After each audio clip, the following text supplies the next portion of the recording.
Hi students, welcome back to our channel. അപ്പോൾ നമുക്കിന്ന് matter in our surroundings, കെമിസ്ട്രിയിലെ matter in our surroundings class 9 ചാപ്റ്ററിലത്തെ കുറച്ച് extra questions നോക്കാം. അപ്പോൾ first question, when 50 gram of sugar is dissolved in 100 ml of water, there is no increase in volume. What characteristic of matter is illustrated? നമ്മളോട് ചോദിച്ചിട്ടുള്ളത് 50 gram sugar ഒരു 100 ml വാട്ടറിൽ dissolve ചെയ്തു. എന്നിട്ടും നമുക്കൊരു ഇൻക്രീസ് ഇൻ വോളിയം അറിയാലോ, വെള്ളത്തിൻ്റെ വോളിയത്തിന് ഒരു ഇൻക്രീസ് കാണുന്നില്ല. അപ്പോൾ ഏത് ക്യാരക്ടറിസ്റ്റിക് ഓഫ് മാറ്റർ ആണ് ഇവിടെ ഉള്ളത്? നമ്മൾ കുറേ ക്യാരക്ടറിസ്റ്റിക്സ് ഓഫ് മാറ്റർ ക്ലാസ്സിൻ്റെ സ്റ്റാർട്ടിങ്ങിൽ പഠിച്ചിട്ടുണ്ടായിരുന്നു. അപ്പോൾ അതിൽ ഏത് ക്യാരക്ടറിസ്റ്റിക് കാരണമാണ് ഇൻക്രീസ് ഇൻ വോളിയം ഇല്ലാത്തത്? അപ്പോൾ ആ ഒരു ക്യാരക്ടറിസ്റ്റിക് എന്ന് പറയുന്നത് നമ്മൾ പഠിച്ചിട്ടുണ്ട്, പാർട്ടിക്കിൾസിൻ്റെ ഇടയിൽ സ്പേസ് ഉണ്ട്. എല്ലാ മാറ്റേഴ്സിലും പാർട്ടിക്കിൾസ് ഉണ്ട്. ആ പാർട്ടിക്കിൾസിൻ്റെ ഇടയിൽ സ്പേസ് ഉണ്ട്. അപ്പോൾ ആ സ്പേസിൽ പോയിട്ട് ഈ ഷുഗർ പാർട്ടിക്കിൾസ്, വെള്ളത്തിൻ്റെ പാർട്ടിക്കിൾസിൻ്റെ സ്പേസിൽ പോയിട്ട് ഈ ഷുഗറിൻ്റെ പാർട്ടിക്കിൾസ് സ്പേസ് ഓക്യുപ്പൈ ചെയ്യും. അതുകൊണ്ടാണ് ഇൻക്രീസ് ഇൻ വോളിയം ഇല്ലാതെ തന്നെ അത് അതിൽ ഡിസോൾവ് ആവുന്നത്. അപ്പോൾ ഈ ഒരു ഒബ്സർവേഷൻ ഇൻഡിക്കേറ്റ് ചെയ്യുന്നത് particles of water, answer ആണ് particles of water have space between them. ആ ക്യാരക്ടറിസ്റ്റിക്കിനെയാണ് ഈ ഒരു ഒബ്സർവേഷൻ കാണിക്കുന്നത്. between them into which sugar particles fit. അതായത് ആ വാട്ടറിൻ്റെ പാർട്ടിക്കിൾസിൽ സ്പേസ് ഉണ്ട്. ആ സ്പേസിലാണ് ഈ ഷുഗറിൻ്റെ പാർട്ടിക്കിൾസ് ഫിറ്റ് ഇൻ ചെയ്യുന്നത്. അപ്പോൾ ആ ഒരു സ്പേസിൽ കയറിയത് കൊണ്ട് ഇൻക്രീസ് ഇൻ വോളിയം ഉണ്ടാവില്ല. ഇനി second question, name the process which occurs when a drop of Dettol is added to water. ഒരു ഡ്രോപ്പ് ഡെറ്റോൾ നമ്മൾ വെള്ളത്തിൽ ആഡ് ചെയ്യുമ്പോൾ ആ നടക്കുന്ന പ്രോസസ്സിനെ നമ്മൾ എന്താണ് പറയുക? ആ ഒരു പ്രോസസ്സിനെ നമ്മൾ പറയുന്ന പേരാണ് ഡിഫ്യൂഷൻ. ഡിഫ്യൂഷൻ എന്ന് വെച്ചാൽ എന്താ? ഇന്റർമിക്സിങ് ഓഫ് പാർട്ടിക്കിൾസ് മിക്സ് ആവുന്ന ആ ഒരു പ്രോസസ്സിനെയാണ് നമ്മൾ ഡിഫ്യൂഷൻ എന്ന് പറയാം. അപ്പോൾ ഇവിടെ നടക്കുന്ന പ്രോസസ്സ് എന്താ? ഡിഫ്യൂഷൻ. അപ്പോൾ ഈ ഒരു ക്വസ്റ്റ്യൻ്റെ answer, when Dettol is added to water, diffusion, അതായത് intermixing, diffusion takes place. അപ്പോൾ ഇവിടെ നടക്കുന്ന പ്രോസസ്സിനെ നമ്മൾ പറയുന്ന പേരാണ് diffusion. Third question, in which of the following the particles have highest force of attraction? Water, NaCl solid ആണ്, സോളിഡ് ആയിട്ടുള്ള NaCl, ice, wax. അപ്പോൾ ഇതിൽ ഏതിലാണ് ഏറ്റവും സ്ട്രോങ് ആയിട്ടുള്ള ഫോഴ്സ് ഓഫ് അട്രാക്ഷൻ ഉള്ളത്? നമുക്കറിയാം ഏറ്റവും സ്ട്രോങ് ഫോഴ്സ് ഓഫ് അട്രാക്ഷൻ ഉള്ളത് സോളിഡ്സിലാണ്. സോളിഡ്സിൻ്റെ പാർട്ടിക്കിൾസ് എല്ലാം ക്ലോസ്ലി പാക്ഡ് ആയതുകൊണ്ട് തന്നെ സോളിഡ്സിലായിരിക്കും ഏറ്റവും കൂടുതൽ ഫോഴ്സ് ഓഫ് അട്രാക്ഷൻ. ലിക്വിഡ്സിന് അത് കമ്പാരിറ്റീവ്ലി കുറവായിരിക്കും, ഗ്യാസസിന് അത് ഭയങ്കര കുറവായിരിക്കും. അപ്പോൾ ഇവിടെ വെള്ളം വാട്ടർ അത് ലിക്വിഡാണ്. നമുക്കറിയാം സോളിഡിനെ കമ്പയർ ചെയ്യുമ്പോൾ ലിക്വിഡിൻ്റെ ഫോഴ്സ് ഓഫ് അട്രാക്ഷൻ കുറവാണ്. പിന്നെ NaCl സോളിഡാന്ന് പറഞ്ഞിട്ടുണ്ട്. പിന്നെ ഐസ് റൂം ടെമ്പറേച്ചറിൽ വെക്കുമ്പോൾ നമുക്കറിയാം അത് മെൽട്ടായി വാട്ടറായിട്ട് പോകും. അപ്പോൾ അതല്ല. വാക്സ് എന്ന് പറയുന്നത് നമുക്കറിയാം ഒരു ലിക്വിഡ് കൈൻഡ് ഓഫ് സോളിഡാണ്. അതായത് അതിൻ്റെയും ഫോഴ്സ് ഓഫ് അട്രാക്ഷൻ കുറവായിരിക്കും, കാരണം അത് കറക്റ്റായിട്ടുള്ളൊരു സോളിഡ് അല്ല. അപ്പോൾ ഇതിൻ്റെ ആൻസർ NaCl ആണ്. NaClനാണ് ഈ ഒരു 4 ടൈപ്സിൽ വെച്ചിട്ട് ഏറ്റവും കൂടുതൽ ഫോഴ്സ് ഓഫ് അട്രാക്ഷൻ. അപ്പോൾ തേർഡ് വണ്ടെ answer NaCl solid. Fourth question, why do gases exert more pressure on the walls of the container than the solids? എന്തുകൊണ്ടാണ് ഗ്യാസ് ആയിട്ടുള്ള പാർട്ടിക്കിൾസ് വാൾസിൽ കൂടുതൽ പ്രഷർ കൊടുക്കുന്നത്? സോളിഡ്സിനേക്കാൾ കൂടുതലായിട്ട് പ്രഷർ കൂടുതൽ വാൾസ് ഓഫ് ദ കണ്ടെയ്നറിൽ ഉണ്ടാവുന്നത് ഗ്യാസിലാണ്. അതിൻ്റെ റീസൺ എന്താണെന്ന് വെച്ചാൽ സോളിഡ്സ് ഞാൻ നേരത്തെ ക്വസ്റ്റ്യനിൽ പറഞ്ഞിരുന്നു, ഭയങ്കര ക്ലോസ്ലി പാക്ഡ് ആയിരിക്കും. അപ്പോൾ അവർക്ക് മൂവ്മെന്റ് അത്ര നന്നായിട്ട് പോസിബിൾ അല്ല. പക്ഷെ ഗ്യാസസിന്റെ കാര്യം നോക്കുകയാണെങ്കിൽ പാർട്ടിക്കിൾസിലൊക്കെ ഭയങ്കര അകലത്തിലാണുള്ളത്. അതുകൊണ്ട് അവർക്ക് റാൻഡം ആയിട്ട് നല്ല മോഷൻ ഉണ്ടാവും. അതായത് നന്നായി മൂവ് ചെയ്യാൻ പറ്റും. സോളിഡ്സ് ക്ലോസ്ലി പാക്ഡ് ആയതുകൊണ്ട് തന്നെ അവർക്ക് അധികം മൂവ് ചെയ്യാൻ പറ്റില്ല. ഗ്യാസസിന് റാൻഡംലി നന്നായി മൂവ് ചെയ്യാൻ പറ്റും. അതുകൊണ്ടാണ് ഗ്യാസസ് എക്സേർട്ട് മോർ പ്രഷർ. അപ്പോൾ ഇതിന്റെ answer in gases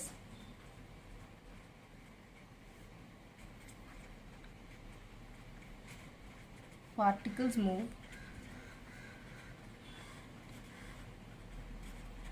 randomly at high speed. കാരണം അത് ക്ലോസ്ലി പാക്ഡ് അല്ല. at high speed and they collide with each other.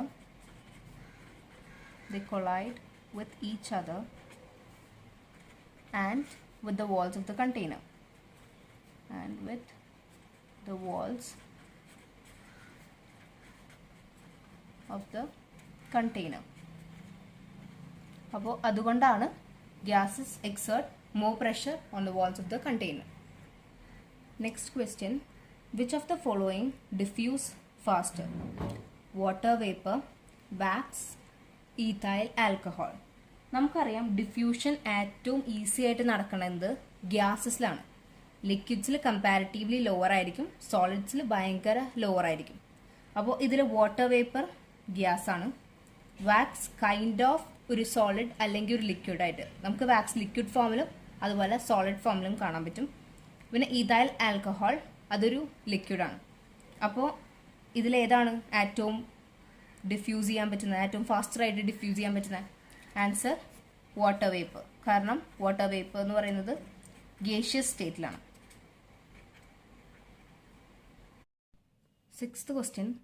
Can materials exist in all 3 states? അപ്പോൾ അതിൻ്റെ ആൻസർ യെസ് ആണ്. കാരണം നമുക്കറിയാം ടെമ്പറേച്ചറും പ്രഷറും വേരി ചെയ്യുന്നതിനനുസരിച്ച് നമുക്ക് സോളിഡിനെ ലിക്വിഡ് ആക്കാം, ലിക്വിഡിനെ ഗ്യാസ് ആക്കാം, അതുപോലെ സോളിഡിനെ ഗ്യാസ് ആക്കാം, ഗ്യാസിനെ ലിക്വിഡ് ആക്കാം. അങ്ങനെ നമുക്ക് ഇങ്ങനെ സ്റ്റേറ്റ് ചേഞ്ച് ചെയ്തുകൊണ്ടിരിക്കും. അപ്പോൾ ജസ്റ്റ് ടെമ്പറേച്ചറും പ്രഷറും ചേഞ്ച് ചെയ്യുകയാണെങ്കിൽ ഓൾ 3 സ്റ്റേറ്റ്സിൽ നമുക്ക് മെറ്റീരിയൽസിനെ കിട്ടും. അപ്പോൾ ഇതിൻ്റെ answer yes. Materials can exist in all the 3 states under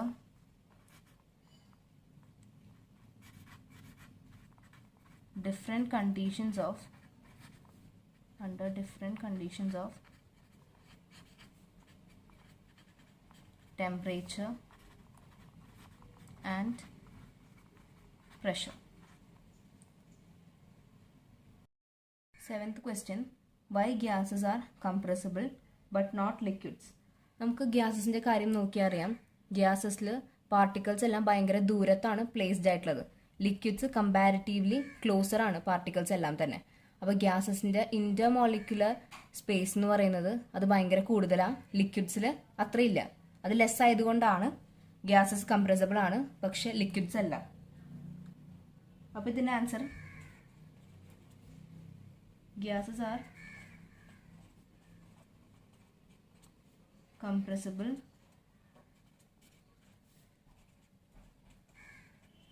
because the intermolecular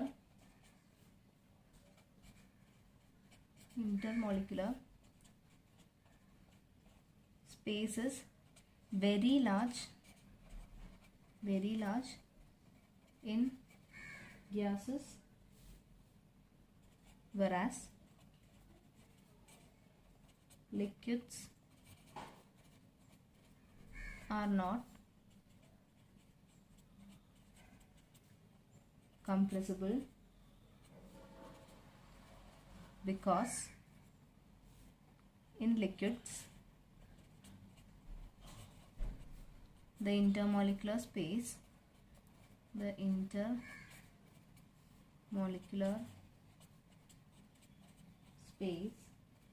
is less.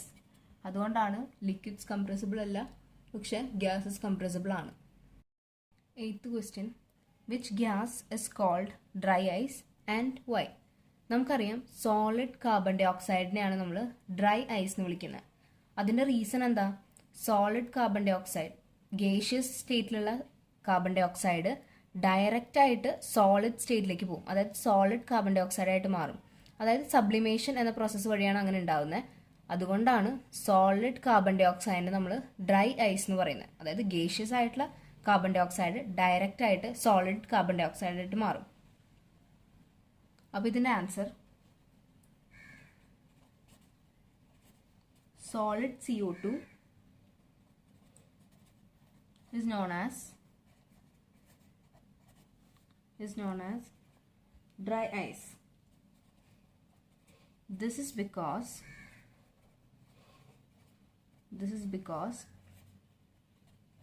it directly gets converted into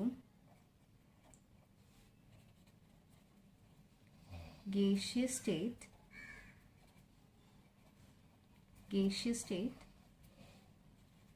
without passing through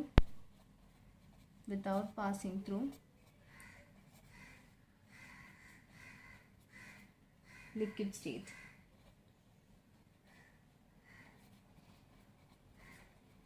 On decreasing the pressure 1 atmosphere, അതായത് 1 atmosphere പ്രഷറിലേക്ക് decrease ആകുമ്പോൾ solid carbon dioxide direct ആയിട്ട് solid carbon dioxide ആയിട്ട് മാറുന്നുണ്ട്. അതുകൊണ്ടാണ് ഈ solid carbon dye ഓക്സൈഡിനെ നമ്മൾ dry ice എന്ന് പറയുന്നത്. 9th question, convert the following temperature to Celsius scale. ഇപ്പം നമുക്ക് ഏത് സ്കെയിലാണ് തന്നിട്ടുള്ളത്? കെൽവിൻ സ്കെയിലാണ് തന്നിട്ടുള്ളത്. അത് നമ്മളോട് സെൽഷ്യസ് സ്കെയിലിലേക്ക് കൺവേർട്ട് ചെയ്യാനാണ് പറഞ്ഞിട്ടുള്ളത്. അപ്പോൾ കെൽവിൻ സ്കെയിലും സെൽഷ്യസ് സ്കെയിലും തമ്മിലുള്ള ആ ഒരു relation K is equal to 273 plus Celsius. അതായത് കെൽവിൻ സ്കെയിൽ തന്നിട്ടുള്ളതിൻ്റെ കൂടെ 273 ആഡ് ചെയ്ത് കഴിഞ്ഞാൽ 273 പ്ലസ് ഡിഗ്രി സെൽഷ്യസ് ആണ് നമുക്ക് വരുന്നത് കെൽവിൻ. അപ്പോൾ നമുക്കിത് 300 കെൽവിനായിട്ട് തന്നിട്ടുള്ളത്. അപ്പോൾ നമുക്ക് 300 കെൽവിൻ തന്നിട്ടുണ്ട്. 273 നമുക്കറിയാം. നമ്മളോട് കണ്ടുപിടിക്കാൻ പറഞ്ഞിട്ടുള്ള എന്താ? ഡിഗ്രി സെൽഷ്യസിൽ എത്രയാണെന്ന്. അത് കഴിഞ്ഞിട്ട് ഈ 273നെ ഇങ്ങോട്ട് കൊണ്ടുപോകുമ്പോൾ അത് -273 ആവും. അപ്പോൾ degree Celsius is equal to 300 minus 273. അത് വരുന്നത് 27 ഡിഗ്രി സെൽഷ്യസ് ആണ്. അപ്പോൾ ഈ ഒരു റിലേഷൻ അറിഞ്ഞു കഴിഞ്ഞാൽ നമുക്ക് ഇതുപോലെയുള്ള പ്രോബ്ലങ്ങൾ ചെയ്യാൻ പറ്റും. അപ്പോൾ Kelvin scale is equal to 273 plus degree Celsius. അപ്പോൾ 300 കെൽവിൻ എന്നുള്ളത് 27 ഡിഗ്രി സെൽഷ്യസ് ആണ്. ഇനി സെക്കൻഡ് ക്വസ്റ്റ്യൻ, 573 കെൽവിൻ എന്താണ്? റിലേഷൻ നമുക്കറിയാം. K is equal to 273 plus degree Celsius. 573 Kelvin നമുക്ക് തന്നിട്ടുണ്ട്. ഈ ഇവിടുത്തെ 273 ഇങ്ങോട്ട് വരുമ്പോൾ -273 ആവും, ഈക്വൽ ടു ഡിഗ്രി സെൽഷ്യസ്. അപ്പോൾ ഇതിൻ്റെ ആൻസർ വരുന്നത് 300 ഡിഗ്രി സെൽഷ്യസ് ആണ് 573 കെൽവിൻ എന്ന് പറയുന്നത്. അപ്പോൾ ഈ ഒരു റിലേഷൻ പഠിച്ചു കഴിഞ്ഞാൽ നമുക്ക് ഇതുപോലെയുള്ള പ്രോബ്ലങ്ങൾ ചെയ്യാൻ പറ്റും. ഇനി നമുക്ക് നെക്സ്റ്റ് ക്വസ്റ്റ്യൻ നോക്കാം. 10th question, why do we say that evaporation is A surface phenomena? Evaporation ഒരു സർഫസ് ഫിനോമിനയാണെന്ന് നമ്മൾ പറയാൻ കാരണം ബോയിലിംഗ് എന്ന് പറയുന്നത് ഒരു ബൾക്ക് ഫിനോമിനയാണ്. ബോയിലിംഗ് നടക്കുമ്പോൾ ആ ഹോൾ ബൾക്ക്, ഇപ്പോൾ നമ്മൾ 100 ml ഓഫ് വാട്ടർ എടുക്കുന്നുണ്ടെങ്കിൽ 100 ml ഓഫ് വാട്ടറും ആ ഒരു ബോയിലിംഗ് പ്രോസസ്സിൽ പാർട്ടിസിപ്പേറ്റ് ചെയ്യുന്നുണ്ട്. ആ ബൾക്കായിട്ട് അതിന് ഒരു മൂവ്മെൻ്റ് ഉണ്ട്. പക്ഷേ ഇവാപ്പറേഷൻ്റെ കാര്യത്തിൽ അങ്ങനെയല്ല. സർഫസ് ഒരു വാട്ടർ 100 ml വാട്ടർ ഒരു ബീക്കറിൽ എടുത്തു കഴിഞ്ഞാൽ അതിൻ്റെ ആ സർഫസിൽ മാത്രം നടക്കുന്ന ആ ഫിനോമിനയാണ്. സർഫസിലുള്ള വാട്ടർ മോളിക്യൂൾസ് മാത്രമാണ് എനർജി ഗെയിൻ ചെയ്ത് ഇവാപ്പറേറ്റ് ചെയ്ത് പോകുന്നത്. അല്ലാതെ ബൾക്ക് ആ ഹോൾ വെള്ളം അങ്ങനെ ഇവാപ്പറേറ്റ് ചെയ്യുന്നില്ല. ഇവാപ്പറേഷനിൽ ആകെ സർഫസിലുള്ള വാട്ടർ മോളിക്യൂൾസിന് മാത്രമാണ് ആ ഒരു മൂവ്മെൻറ്റ് അല്ലെങ്കിൽ കൈനറ്റിക് എനർജി അറ്റൈൻ ചെയ്ത് വാട്ടറിൽ ഇവാപ്പറേഷൻ നടക്കുന്നുള്ളൂ. പക്ഷെ ബോയിലിങ്ങിൽ അങ്ങനെയല്ല. എല്ലാ പാർട്ടിക്കിൾസും ആ ബൾക്കിലുള്ള എല്ലാ പാർട്ടിക്കിൾസിലും മൂവ്മെൻ്റ് ഉണ്ട്. അതുകൊണ്ടാണ് നമ്മൾ ഇവാപ്പറേഷൻ ഒരു സർഫസ് ഫിനോമിനയാണെന്ന് പറയുന്നത്. അപ്പോൾ ഇതിൻ്റെ answer it is because only particles of the surface of liquid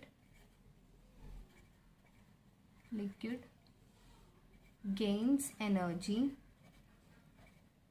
and changes into vapour.